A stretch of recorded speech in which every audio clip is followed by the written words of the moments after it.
Sounds of Faith, Quranic Inspiration for an Interfaith Learning Project. Part 1, the sonic dimensions of our world. What are some of these dimensions? Well, research shows that in the very earliest stages of our lives, we are being, in a sense, called into being, awakened into our growth as beings by the stimulus of sounds in the intrauterine environment. Okay, if we can play this track, I have some sounds of what the womb sounds like.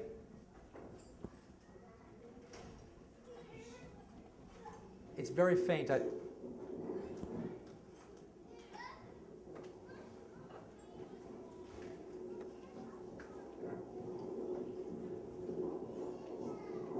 you hear that?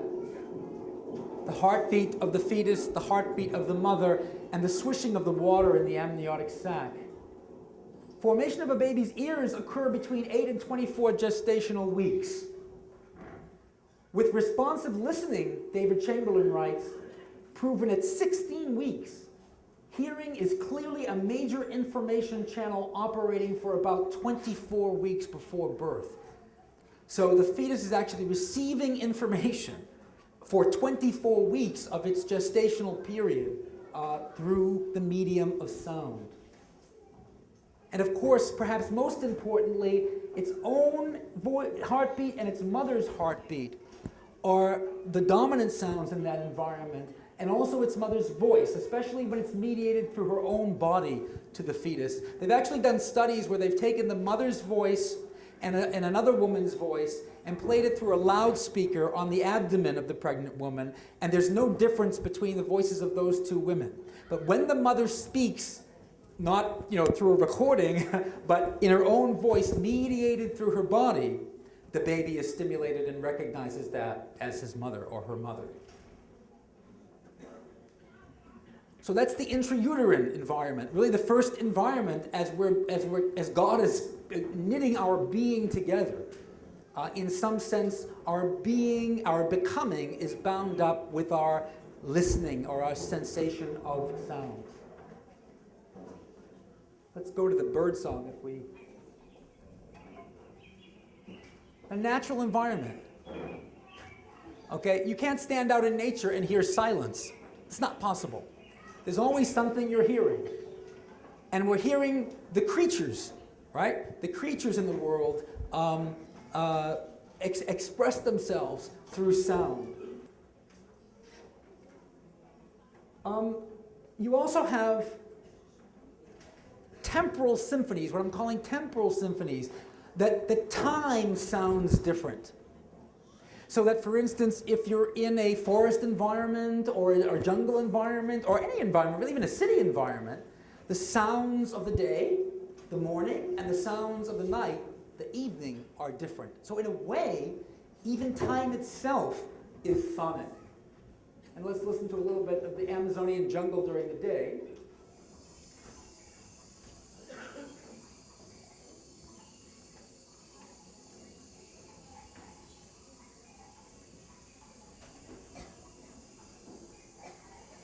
And let's listen to a northwestern forest by night.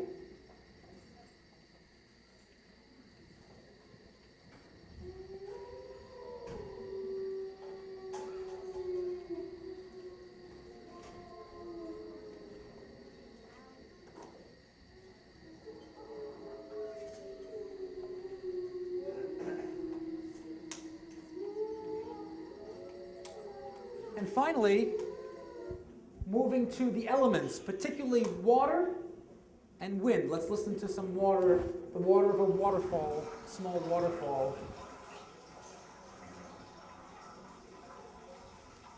Water, that essence of life, has a sound. And then wind, the air, which we tend to think of as having so little substance, but of course we know has a lot of substance, particularly when it's moving quickly.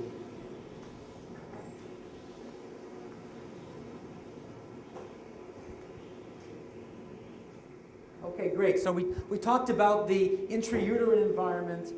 We talked about the natural environment. But we as human beings, after we get out of the uterus and we come into the world, we begin to contribute our own human symphony to the sounds of the created order. So let's listen to this young fellow's contribution, probably his first.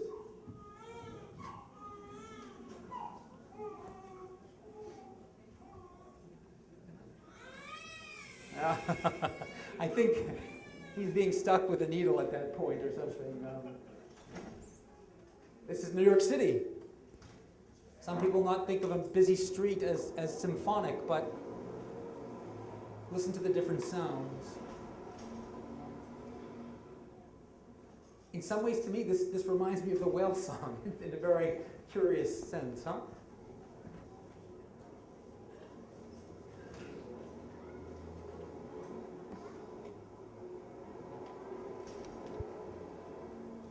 Thank you, Hamid. You're doing such a great job. I'm really so appreciative. And an actual symphony with instruments, playing Vivaldi's Il Quattro Stagioni, the Four Seasons. This is spring.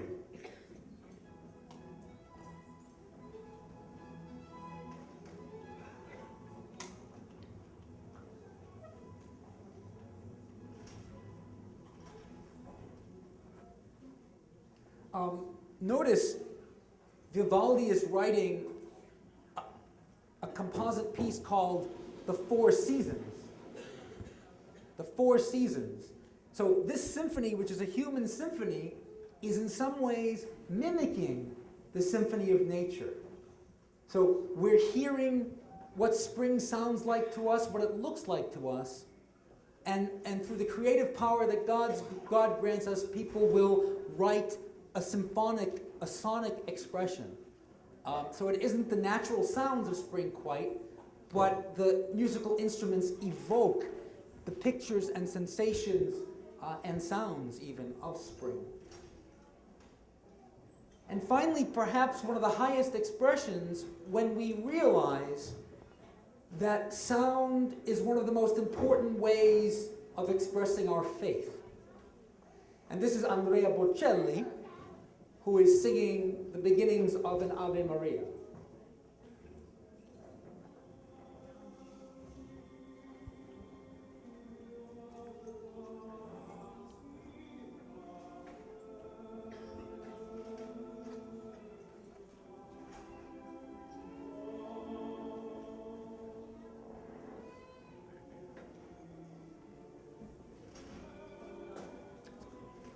What we're hearing there is actually a prayer. Catholics call it the Hail Mary. It's a prayer recognizing the holiness of Mary as the mother of Jesus. And, for centuries and centuries, people have realized or have come to the awareness somehow that prayer should be perhaps the most beautiful of sounds a human being can make. And so we have these rich traditions across different religious cultures of trying to beautify the words of prayer in as many ways possible. I would say that, of course, the ultimate example of this in an Islamic context would be Tajweed al-Quran, where the holy words of God, the words of the Quran, are made as stunningly beautiful to the ear and to the heart as human beings can possibly make them. Okay, so we looked at our sonic environment in utero, in the natural world, and then what I'm calling the human symphony. Let's now move to the second part of the presentation. Sound as a medium for encountering God, lessons from the Quran. In other words, what does the Quran have to teach us? Again, through and astaghfirullah, and I hope you will forgive me, through my poor understanding, and an understanding still in need of much further development and refinement. But at least my sharing with you my story about what the Quran has taught me as a Christian about sound as a medium for encountering God, and you make up your minds about whether you think this is a valid interpretation of the Quran or not. I'm going a little bit out on a limb here, but I felt compelled to share this with you.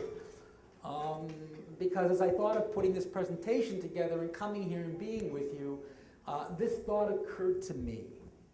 The thought occurred to me as I was making this slide that Hira, Ghar Hira, the cave of Hira, the cave in which the Prophet first experienced the revelation from the angel Gabriel, is a kind of womb. It's a kind of womb. It's dark, it's quiet, reducing the noise and hubbub of the external world.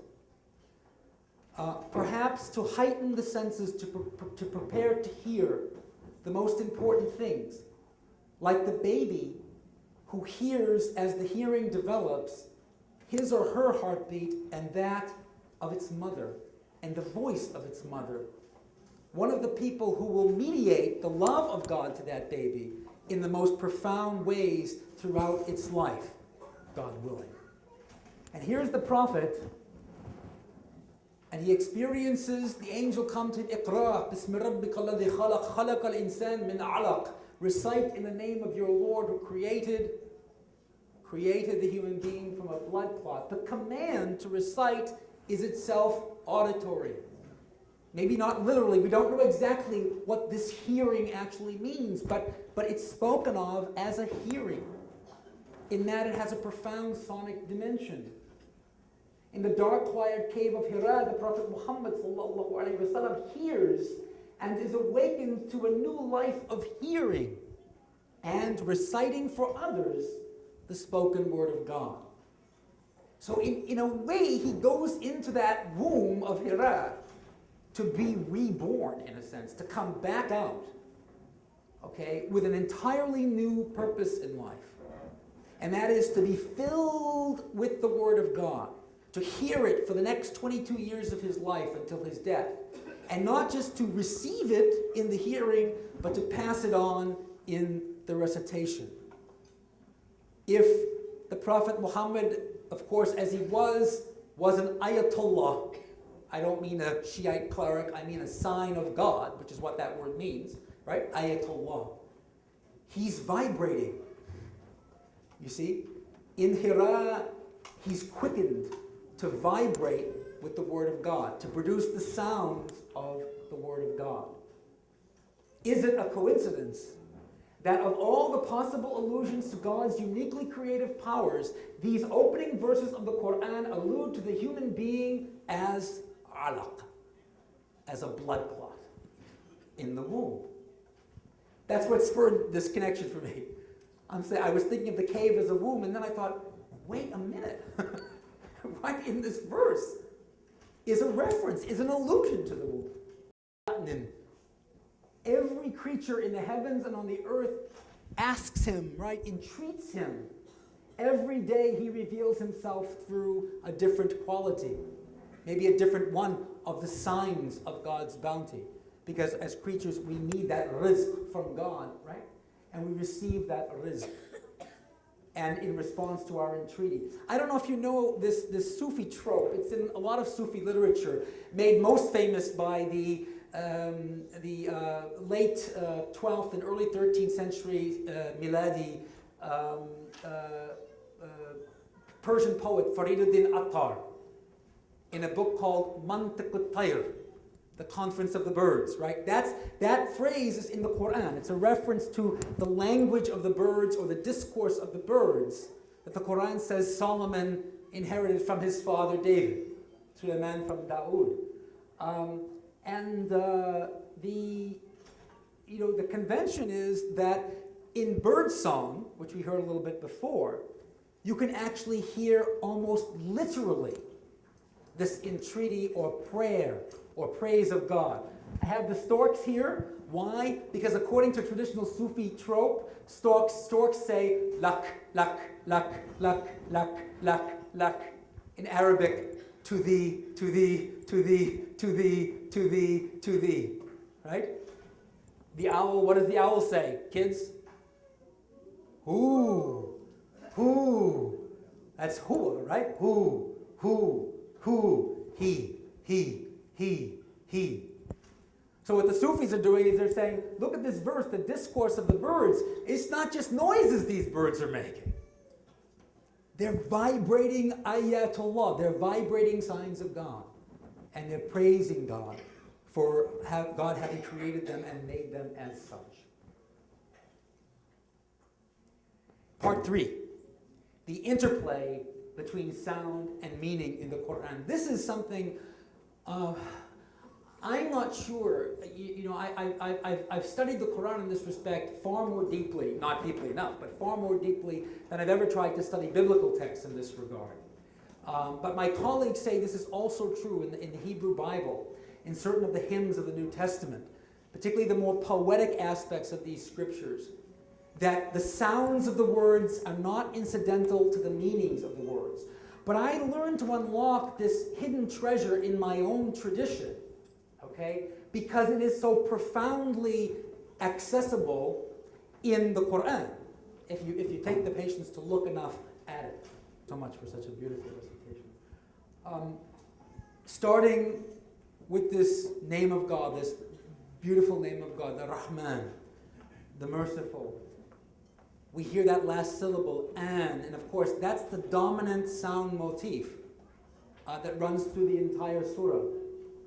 In this surah, the saj'a, or the rhyming prose style of the Quran, centers around the distinctive dual case ending, an, or ain in the oblique, and the related dual verb form of the dominant refrain, فَبِأَيِّ أَلَّاءِ رَبِّكُمَا, there's dual two, تُكَذِّبَانِ, which you hear over and over again, and as the surah progresses more and more frequently, which of your sustainers' blessings or powers would either of you deny? So the motif we have, what we're hearing, is a sense of duality, a sense of two-ness. Because of the punctuated references to human beings and jinn in these verses, this refrain is usually understood to be addressed to humanity on the one hand and to the jinn on the other hand.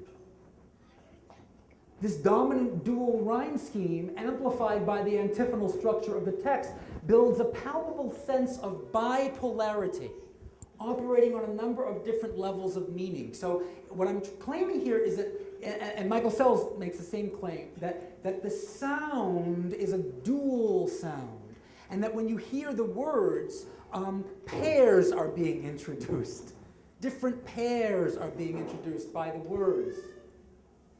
And they operate on different levels of meaning. First, you have references to the beautiful symmetry and balance of creation.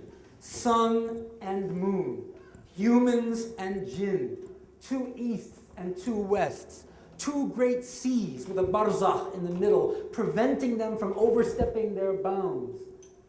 Hell and paradise, two very important polarities in the Quran, and each of these polarities having within them polarities, where people in the nar are going back and forth from one anguish to another, and people in the Jannah are going back and forth from one fountain to another. The all-encompassing scope of God's mercy and power of determination. This is the other level of meaning that the bipolarity, the sense of bipolarity, evokes through the words and in the sound. Stretching this power of mercy and determination, of rahmah and qadr, if you will, stretching from one end of the universe to the other. Nothing escapes it.